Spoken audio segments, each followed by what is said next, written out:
be patient with me. So, I called my lecture today Understanding Urban Chaos, because I'm going to try to explain, like, my background is a middle-class white South African. A lot of us probably in this room come from the same situation. And you grow up separated from your environment. And my methodology to try and understand the history and the culture of South Africa was through photography, and documentary photography specifically.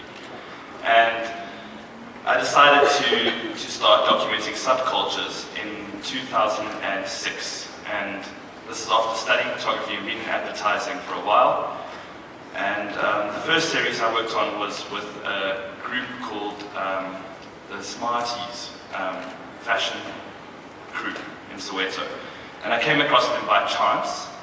I was at Fashion Week and I was introduced to a group of guys, and a friend of mine said, "Why don't you come and shoot these guys in Soweto?" I said, "Cool, let me go shoot them." And 4 years later, I'm still studying the work today all over the world. So it was very interesting. And from that point onward, my career went in a certain direction, was forced in a certain direction. And so I put up this on the screen, because I thought it was interesting at the time when I wrote this.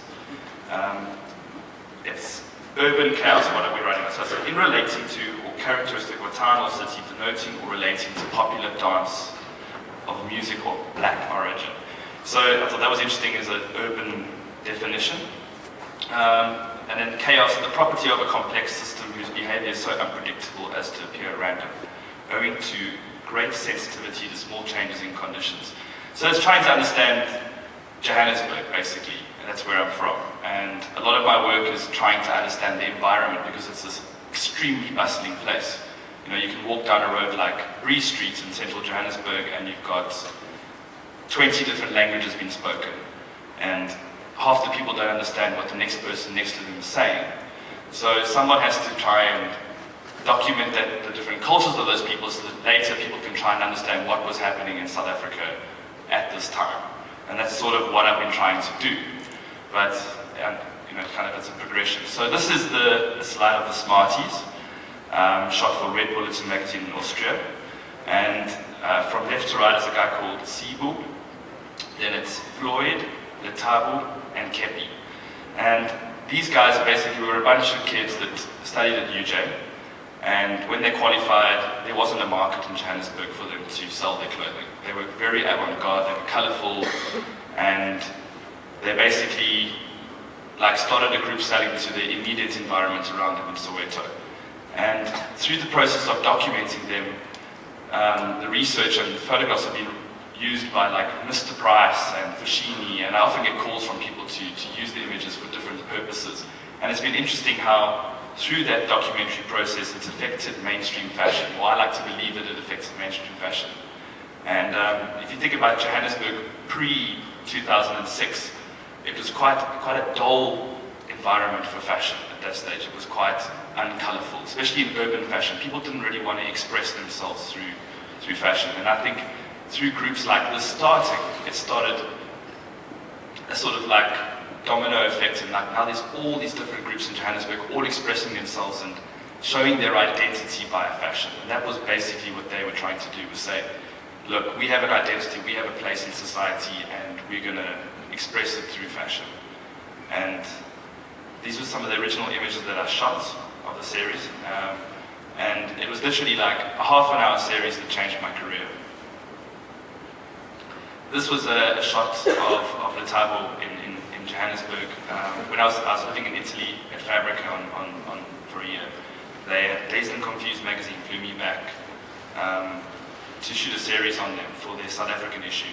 And we went downtown, and it was at all the different shops where they find their stock. So what they do is they go to second-hand markets, buy clothing, and then they adjust the clothing in order to make it into their own. So they would buy an old blazer and personalize it, and then use very colorful fabrics at that stage. Now they've changed a bit, but at that stage it was very colorful. And then from that series, it led on to like all these younger groups emerging. So like 5 years after that original series, I get calls all the time from guys who are like 17 or 18 years old saying, yeah, we've got a fashion crew too, and we want you to photograph us, and we want to show you who we are, and we want to show the world, you know, what we do. And so this was a group called the Unicorns, and they were from sort of Mondior, which is in the south of Joburg, and Soweto. And they, after showing these photos on my blog, this band called Little Dragon in Sweden came on tour to South Africa, and they got to meet this band, and these guys idolized them. And eventually I managed to make a project where their fashion was worn by Little Dragon in the documentary, and now they're going to wear the clothing on tour through the United States next year. So it was quite an interesting process, and we documented the entire thing from the beginning to the end. This is another girl from the Unicorns on the left, and that's a fashion portrait on the right of someone in Cape Town. So it's sort of showing that I started documenting more than just Johannesburg now, and also showing the similarities between street fashion in Johannesburg and Cape Town and other places. Now moving on to other subcultures. These guys are pretty interesting. They're called the Checha Boys. When I was at Fabrica, I got a lot of time to do research, and we were working on the dance issue of Colors magazine. And these were some of the guys that I came across. They were dancers that dressed in clown suits to 180 beat per minute electro music with Shangani cultural links. So there's this guy called Mozinja who from Giyani in Limpopo. He decided to start a cell phone shop, and while he was working in the cell phone shop, he thought, well, my music's kind of like not, you know, it's kind of very old-fashioned, so I'm going to go and I'm going to make electronic Shangani music. And it ended up making these DVDs of people dancing. So a musicologist called Wolf Glass-Beagle in New York came to South Africa and saw one of these DVDs and decided to post it onto YouTube. And within 2 weeks it had over 1 million views. And henceforth, Mozinja is now world famous. Basically, he tours the United States, he tours London. I got hired recently to shoot a series for the Guardian newspaper in London. It's incredible, but what's really interesting about South African cultures is that people on the streets of Johannesburg don't even know about Shangani electro music. It's more famous overseas than it is locally. So it's always been an interesting topic for me to try and understand why South Africans aren't as interested in their own subcultures than international people who live in other countries are. So this was some of the series. This was Red Bullets, and I've shot about 6 or 7 different series with different international publications on this. So they have these big street parties in Soweto, and mostly in Soweto and Johannesburg, where they meet up and everyone goes in a big circle and dancers dance in the middle to Mozinja's music. This was part of my series on Pansula. So again, during my time at Fabrica, I researched Pansula crews in South Africa and wanted to do a series to talk about the dance culture specifically. And I had about 2 days, and I met these guys called the Real Actions Pansula Dance Crew in Orange Farm, Johannesburg. And they were, I mean, let me first go back a little bit. The culture itself, you know, comes from kind of like maybe a slightly negative background. It originally came from kind of gangster culture in Johannesburg. It was like dressing smart and a way to kind of like show off like that you had a status in society. And later on it became a much more positive culture. It became like a mass dance culture. It changed from, you know, from what it was then to now. And the main thing for me was like showing the link between the dance, the culture and the fashion. And in the photographs in this series, it was all about the uniforms that they wore and how each pose and each uniform relates to where the person's from, how they dance, and a specific element of their identity in that Pansula dance culture. And then I also got to show a little bit of the lifestyle elements, you know, and seeing how people live. And I wanted to stay clear of that because I didn't want to create poverty porn. And I have a huge problem with poverty porn in South Africa. You know, white guys going to the townships, shooting poor people, selling it internationally, and just showing how, you know, like negative and bad South Africa is. A lot of my work focuses on the positive aspects of culture in South Africa. And this guy was amazing, you know, his creativity, you know, the way he had used his telephone to turn the lights on. You know, so he had a telephone, it wasn't a telephone. You took the telephone off the hook, and then the lights in the room turned on, the TV turned on. And then you put the telephone back on the hook, and everything went off. So it was quite a cool thing. And then I also liked the sign in the background which said, you know, I wish a long life to my enemies, so that they may see all my successes. And this is like a popular poster in the townships all over the place that I went to. Like, people had these posters up in their houses. This is another image from that same series, and it also shows the older fashioned pantsuit style, you know, like the brogues, you know, kind of baggy black pants, you know, like smart shirts, leather cap. And then most of the time, like in the first image, contemporary, the guys would wear a lot of workwear. So it'd be like Dickies workwear, sporties, which are the little hats, round hats, and usually Converse sneakers or Superga sneakers. And these are the guys, they basically practice in these centres called, I don't remember what one in Orange Farm's called now. They're called like cultural centres built by the government for people to do cultural events in. So these guys practice every day in the centre, and every one of these centres are made from this kind of same face brick surface.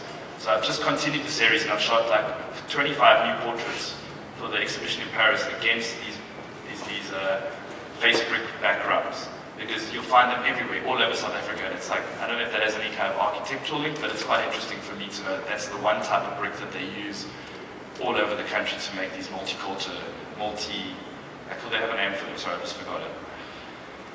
Now we're going on to Skotani culture, and I was trying to do a new documentary series on Skotani culture, and it had a lot of negative connotations, so it was sort of against my ethos.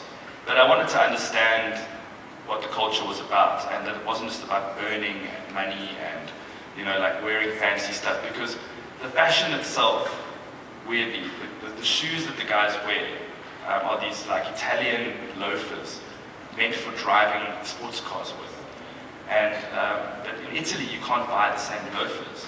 And the t-shirts they wear are called Maricello or something like and the t-shirts themselves, they say they're from Italy, but the fabric's from Italy, but they're made in the Colton Centre in Johannesburg. And what made me really like the culture was that it was an original South African culture with this kind of auspice of being a culture set on complete materialism, but it had nothing to do with Western fashion and Western links. That the guys seemed to believe that that's what they were following. So I was trying to follow the culture and understand it. And it was always an interesting story. A lot of the guys were between the age of 15 and 18, and they were like young punks, if you want to call it that. Like when I was 15 years old, I was into like punk music and like breaking stuff and drinking a lot and smoking dacha and doing stuff like that, you know. Like, these guys are 15 years old, you live in the township, you get to be part of a group of people, and they're kind of crazy and angsty and they're young, and then this is what they want to do. They want to be part of a group doing fun things and listening to cool music and talking on their cell phones, and this is the culture that they've created around that. And this photo sort of shows the dance that they do. It's not really a dance, it's more like a kind of, you're showcasing yourself to people and showing how cool you are. So he's wearing two different shoes to show that he can afford two different pairs of shoes. He's wearing 2 pairs of pants to show that he can afford 2 pairs of pants, and he's wearing 3 shirts, which you can't see here.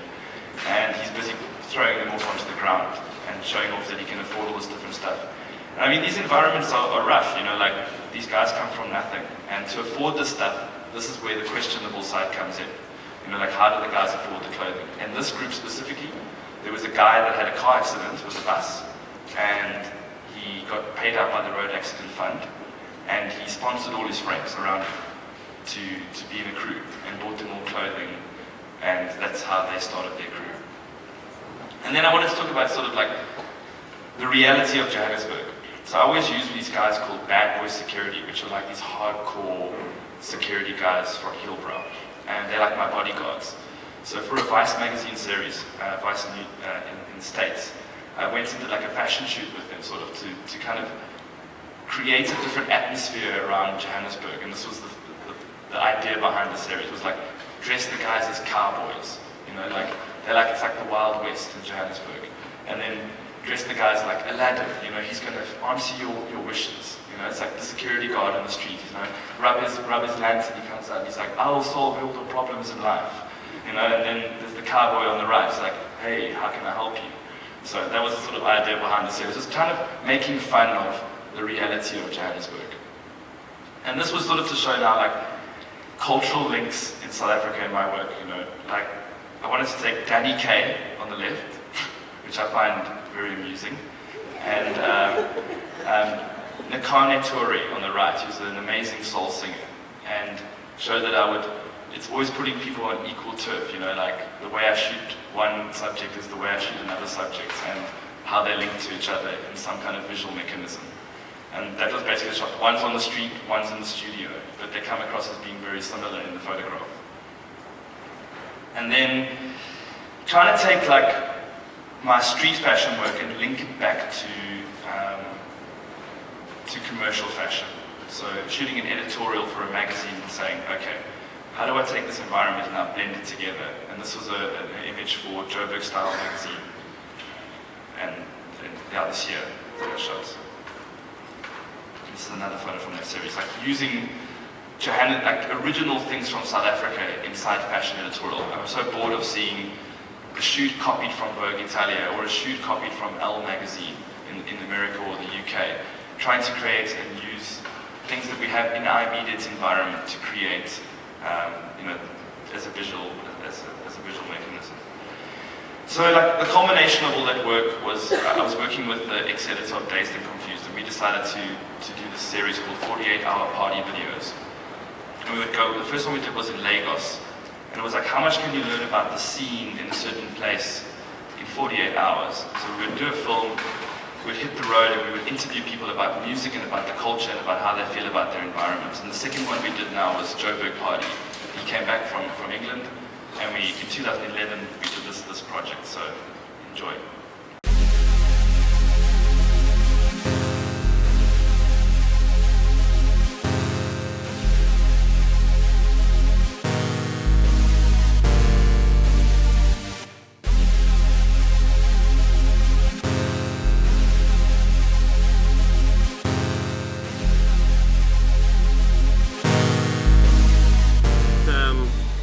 It's a homie of mine's party, Upola.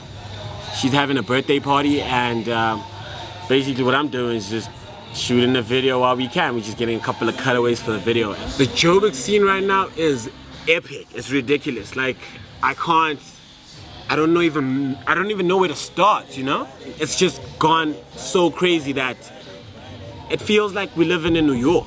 You have cats like Dirty Parafin running the game right now in the music scene. They infiltrating like a whole new genre. It's a Friday night shade, we're outside the cozy, we call you up like what up to a movie. Yeah, jump on my fence and stop. Dirty Parafin, we pretty much make prima stuff music, which is a mix of South African sounds and international sounds from all over. I can't even name. I guess our music is like storytelling. I guess we're just telling South African stories, but like musically. Well, the right things are happening in South Africa right now, but like we feel like there should be a lot more different genres. That's why we're coming up with our own genre called Prima Stove Music. It's like a stove we used to use back in the day before cats had money. Dirty Parafin in black and bold, flow so close for the microphone. Catch your brain freeze till I crack it down. Do you think it's an exciting moment for music, kind of what's happening with with young people in the city? Yeah, it's very exciting. It's very exciting because we're basically in a stage where everybody is like trying to come back to the city. Because Joburg is the biggest city in South Africa, so you've got all the tribes or rather nations meeting up here just like for the same thing, trying to make money, trying to make it big, or making business. It just makes sense. But now all those cultures mashing, it's just crazy, man. So we get a lot out of that,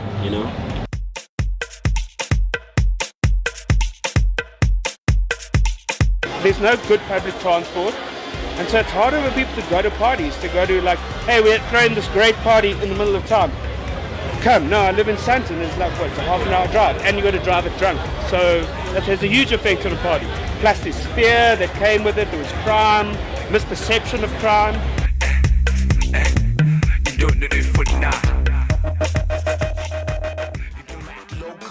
always just try to push like a lot of the African vibes, you know, African prints, whatever, you know, because I'm Zulu and I'm from Soweto. So a lot of that kind of has to come through in what I wear, because I don't want to look like a generic American cat. Pushing some culture, Joburg, Maverick, got to have it. Boys in box, share your own crop styles. There's a new energy that's actually really depicting what the new Joburg is about. And there's no, you know, stigmas, and there's no being caught up on apartheid and what. What's crazy is that in 1976, kids were doing riots in Soweto for liberation. In 2011, kids are making big moves. I think we definitely have youngsters that are coming and are going to kill it. South Africa hasn't even begun its music industry. No, it hasn't started. Oh, we just thought Joburg needed a little bit of a party, so we threw one. Got all our friends involved, got some DJs going, got some of our favorite bands. Got a rooftop, got some police downstairs waiting at the door. Hey, what else do you need?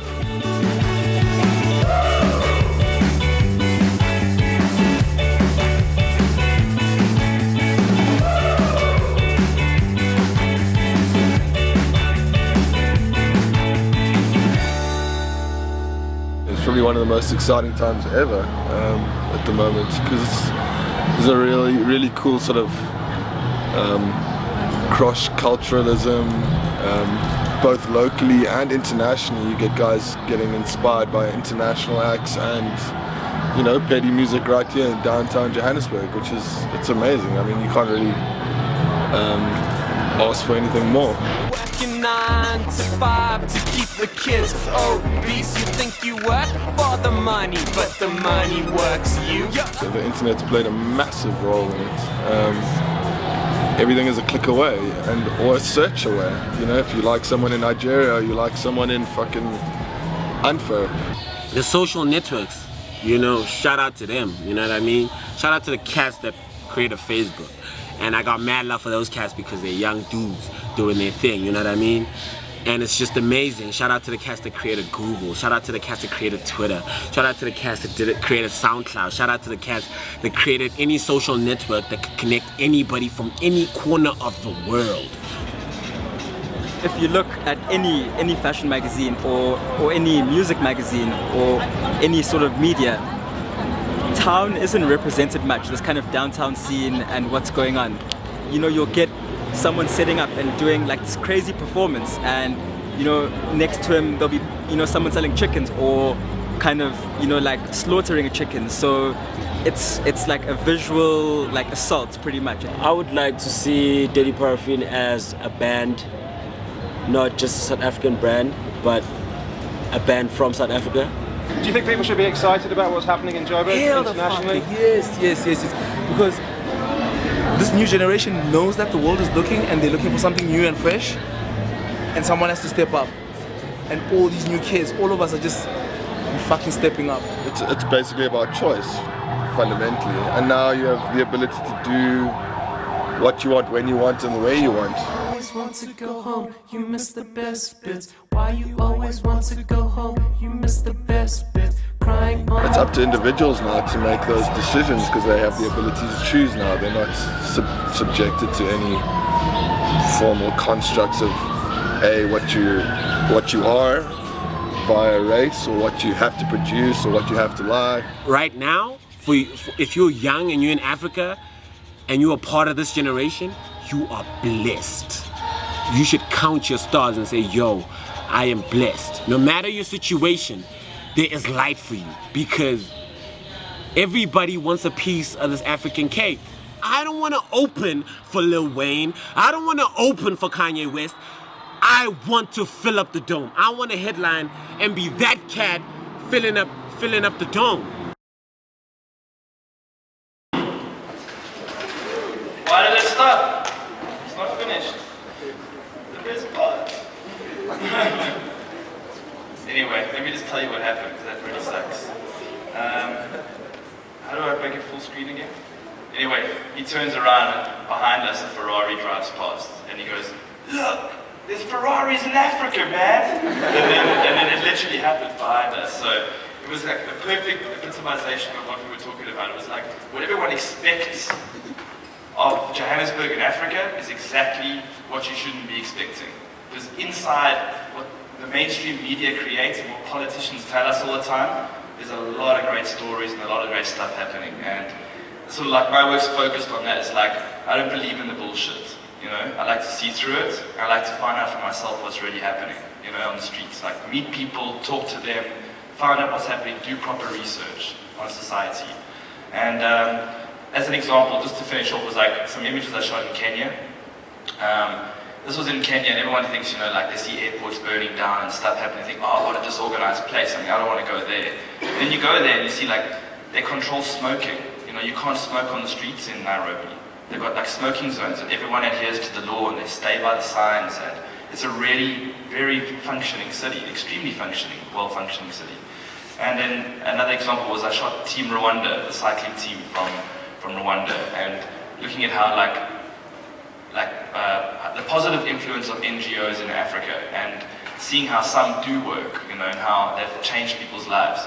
And this was like a cycling team, and behind them is this mad, chaotic bunch of people. But what you don't see on the right-hand side is a burning oil tanker. So, just kind of an example. But it was a really interesting story to shoot. And, you know, you got this kind of like amazing team. I mean, the guys cycle 350 kilometers to get to base camp to train, you know, just from their homes. And they like amped and they're doing well, and one of the guys competed at the Olympics, two of the guys ride for the MTN team in South Africa. It's an incredible story.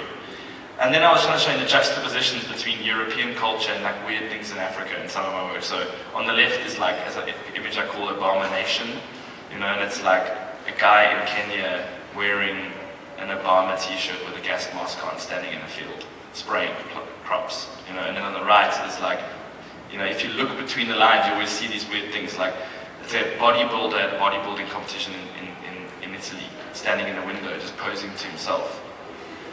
And it's just like weird things like I like to kind of pick this up. And then I'm going to end off, you know, like with this crazy guy in Ghana at the football. Don't ask me why I put it there, but I just thought it looked nice. And I'm going to play you a music video that I made, which you saw some of the scenes from in the last thing, and then I'm done.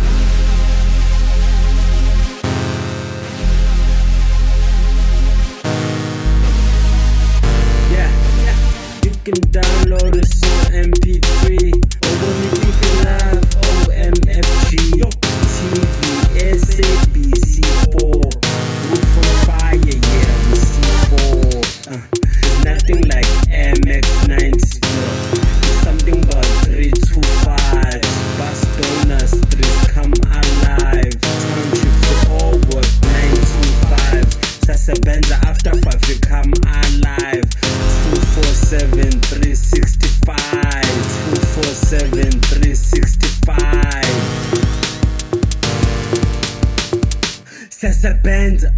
Sasabenza what? Sasabenza only rest in December Sasabenza what?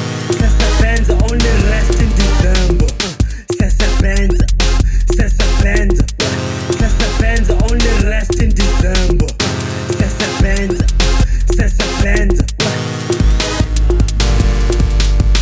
Cyan, magenta, yellow, black, MacBook Pro processor I play alpha, spicy omega We stay fly with the lost airbenders They go hard but I MC hammer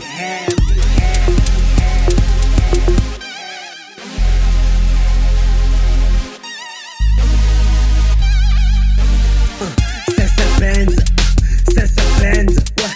Sasabenza only rest in December Sasabenza what? Sasabenza only rest in December Sasabenza what? Sasabenza only rest in December Benz. Tastemaker, next season planner. I stay fly, I Peter Pan. I'm Peter Parker, stay fly, never land. I never die, multiply, Highlander. Slender, big booty bender. Since a way back, they've been trying to silence us. They even tried silences. Rubber bullets.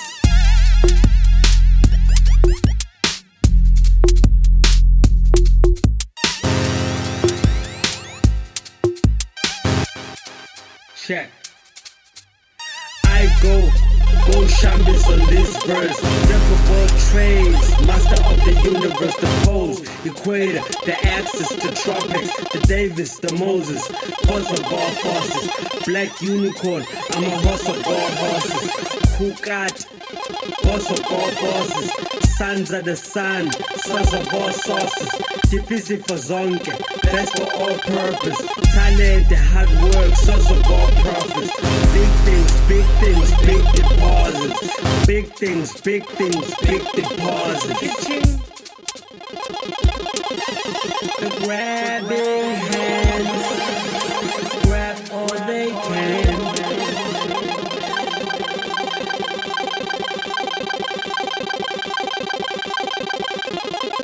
Sessa Benz only rest in December.